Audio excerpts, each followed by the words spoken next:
हो श्लोक म्हणूया. सगळ्यांनी एकाच आवाजात म्हणूया.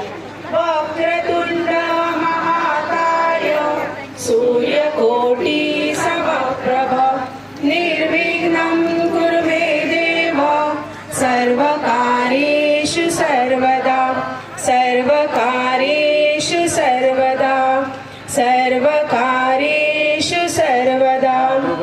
या स्थानांतले स्थान देवते, वास्तू देवते, शिवाजी महाराजा आणि त्याचप्रमाणे प्रत्येकाच्या कुलदेवतेक आणि श्री गणरायांक वंदन करून आजची ही रॅली निर्विघ्नपणे पार पडोनी म्हणून त्यांना आम्ही प्रार्थना करूया.